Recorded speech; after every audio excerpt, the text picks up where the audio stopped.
दोस्तों, महाराष्ट्र के अंदर अप्रैल और जून के महीने में दो रिजोल्यूशन लाए गए थे जिनके तहत महाराष्ट्र के अंदर 3 लैंग्वेज पॉलिसी में बड़ा बदलाव किया गया था।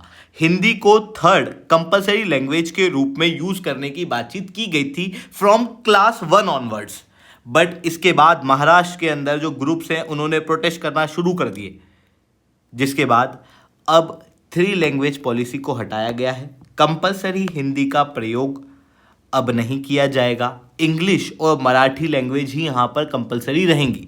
एग्जैक्टली यहाँ पर क्या हुआ है इसे मैं शुभलिंग चौहान डिटेल में आप लोगों के साथ में चर्चा करूंगा। ये जो रिजोल्यूशन हटे हैं इनके हटने से क्या होगा इसे भी हम लोग चर्चा करेंगे। बट उसके पहले आप लोग मेरे साथ में SRC10 टेलीग्राम ग्रुप के ऊपर जुड़ सकते हो। मेरे क्लास के अपडेट PPT PDF सब कुछ आपको हमें मिल जाएगा। UPSC CSE की तैयारी करना है, इंडिया के टॉप एजुकेटर से ऑफलाइन क्लास के अंदर पढ़ना है, आप लोगों के पास में अच्छा मौका है। अनअकैडमी केवल ऑनलाइन ही रहा है, अनअकैडमी में ऑफलाइन भी आ चुका है। हमारे सेंटर्स ऑलरेडी खोले जा चुके हैं। जुड़ना चाहते हो तो समय पर कॉन्टैक्ट कर सकते हो। इसके अलावा मंथली करंट अफेयर्स की मैगजीन, PSA क्वेश्चन, फिल्म्स की मॉक टेस्ट, NCERT के नोट्स की समरी और इंडिया ईयर बुक की summary free of cost download करना तो नीचे डिस्क्रिप्शन के अंदर मैंने लिंक दी हुई है, वहां से आप लोग डाउनलोड कर सकते हो। चलिए दोस्तों, समझने का प्रयास करते हैं यहाँ पे क्या हुआ है। बेसिकली महाराष्ट्र के अंदर मराठी लैंग्वेज को लेके एक बड़ा इशू चल रहा था। अप्रैल और जून के महीने में 2 रिजोल्यूशन लाए गए थे। इन रेजोल्यूशन को समझने से पहले समझो कि महाराष्ट्र के अंदर पहले किस तरीके का लैंग्वेज सिस्टम चलता था। महाराष्ट्र के अंदर क्या था कि क्लास 1 से लेके 5 तक के बच्चों के लिए अगर मराठी मीडियम है तो पहली लैंग्वेज के रूप में मराठी पढ़ाई जाएगी और दूसरी लैंग्वेज के रूप में इंग्लिश पढ़ाई जाएगी।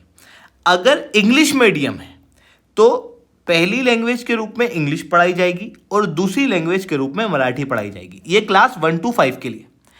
क्लास 6 to 8 में आते ही थर्ड लैंग्वेज इंट्रोड्यूस कर दी जाती है, जिसके अंदर अगर मराठी मीडियम है तो हिंदी जनरली यूज की जाती है।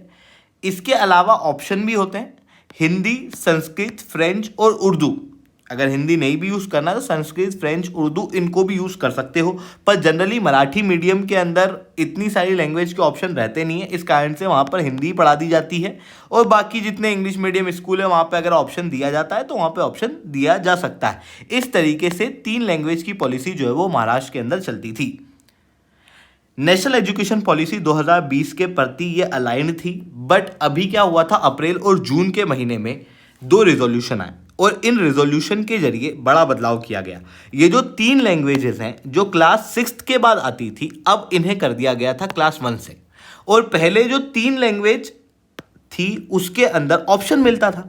थर्ड लैंग्वेज के अंदर जो ऑप्शन है वो अब हटा दिया गया और कहा गया कि हिंदी जो है as a default third language होगी, यानी कि क्लास 1 के बाद से ही बच्चे को 3 लैंग्वेज पढ़ाई जाएगी, हिंदी, मराठी और इंग्लिश। और हिंदी यहाँ पर कंपलसरी है, कोई भी ऑप्शन यहाँ पर नहीं दिया गया था। और ये कहा गया था कि नेशनल एजुकेशन पॉलिसी 2020 के प्रति अलाइंड है, जिसकी वजह से लगभग 80 लाख प्राइमरी स्टूडेंट के बच्चों के ऊपर डायरेक्ट असर पड़ रहा था। क्या असर पड़ रहा था, तो बेसिकली क्या है कि 6 से 10 साल के बच्चे होते हैं क्लास 1 के अंदर, इनको 3 लैंग्वेज पढ़ाना सबसे पहले तो ओवरबर्डन माना जा रहा था। दूसरी तरफ नेशनल एजुकेशन पॉलिसी का यहाँ पे बात कही गई थी। नेशनल एजुकेशन पॉलिसी के तहत क्लास 1 से 3 लैंग्वेज को इंट्रोड्यूस किया गया था, जबकि नेशनल एजुकेशन पॉलिसी 2020 क्लियरली ये कहती है क्लास 1 से इंट्रोड्यूस करने की जरूरत नहीं, क्लास 6 से इंट्रोड्यूस करो। क्लास 1 से लेके क्लास 5th तक मदर टंग के अंदर ही बच्चे को शिक्षा दी जानी चाहिए। फिर उसके बाद एक और बड़ा यहाँ पर जो आर्ग्यूमेंट रखा जा रहा था वो ये था कि बेसिकली क्या है कि जितने भी स्कूल हैं वहाँ पर अधिकतर टीचर मराठी के अंदर ज़्यादा ट्रेंड है नहीं, हिंदी के अंदर ज़्यादा ट्रेंड है।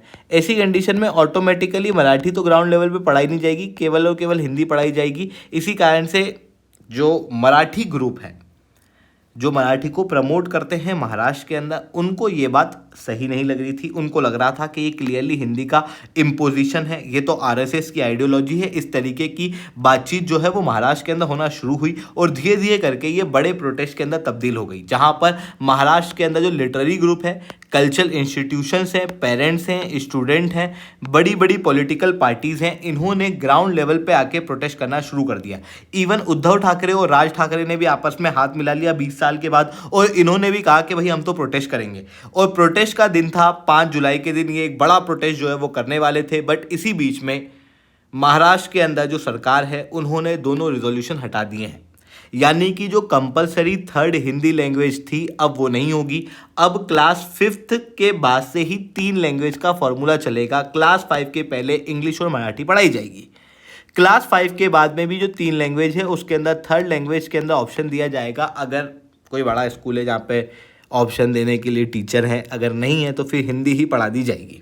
तो इस तरीके से चीज़ें की जाएंगी। इन रिजोल्यूशन को हालांकि डायरेक्टली नहीं हटाया गया है, ये कहा गया है कि अभी के लिए रिजोल्यूशन हटा रहे हैं, पर उसके साथ में एक कमेटी भी बनाई गई है, नरेंद्र यादव कमेटी, जो कि 3 महीने के अंदर अंदर रिपोर्ट देगी और ये बताएगी कि क्या किया जाना चाहिए। क्या क्लास फर्स्ट से ही 3 लैंग्वेज का फॉर्मूला लेके आ जाना चाहिए या फिर क्लास 5 के बाद ही लाया जाना चाहिए। इसके ऊपर यहाँ पर रिसेंटली एक प्रेस कॉन्फ्रेंस के अंदर महाराष्ट्र के चीफ मिनिस्टर द्वारा क्लियरली कहा गया कि जो दोनों रिजोल्यूशन है वो अभी के लिए हम लोग हटा रहे हैं, पर एक सेपरेट कमेटी जो है बिठाई जाएगी। जिसके बाद जो लोग भी प्रोटेस्ट कर रहे थे महाराष्ट्र के अंदर, उन्होंने इसको एक विक्ट्री की तरह सेलिब्रेट करना शुरू कर दिया है। 5 जुलाई को भी विक्ट्री मार्च जो है वो निकाली जाएगी। पहले जो 5 मार्च का दिन प्रोटेस्ट का था, अब उसे विक्ट्री मार्च के रूप में बनाया जाएगा। बट अभी भी कुछ स्केप्टिकल्स बाकी हैं।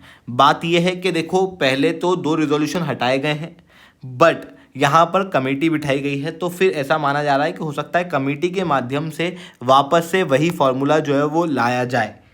जिसके बाद महाराष्ट्र के अंदर अभी भी स्केप्टिज्म जो है वो चल रहे हैं। आई होप ये सारी बातें आपको समझ में आई होंगी। लेक्चर अच्छा लगा हो तो लाइक करना, लेक्चर बहुत अच्छा लगा हो नीचे ऐसा रिटर्न कमेंट करना। यूपीएससी सीएससी की तैयारी करना, इंडिया के टॉप एजुकेटर से ऑफलाइन क्लास के अंदर पढ़ना है, आप लोगों के पास में अच्छा मौका है। अनअकैडमी अब केवल ऑनलाइन ही रहा है, अनअकैडमी अब ऑफलाइन भी आ चुका है। हमारे सेंटर्स ऑलरेडी खोले जा चुके हैं। जुड़ना चाहते हो तो संभव पे कॉन्टैक्ट कर सकते हो। इसके अलावा मंथली करंट अफेयर्स की मैगजीन, प्रीवियस ईयर के क्वेश्चन, प्रीलिम्स के मॉक टेस्ट, एनसीईआरटी के नोट्स की summary free of call download करना है तो नीचे डिस्क्रिप्शन के अंदर मैंने लिंक दी है, वहां से आप लोग डाउनलोड कर सकते हो। आप लोगों के पास में बहुत अच्छा मौका है। ठीक है दोस्तों, आज के लिए इतना ही। That's all from my side. जय हिंद, जय भारत।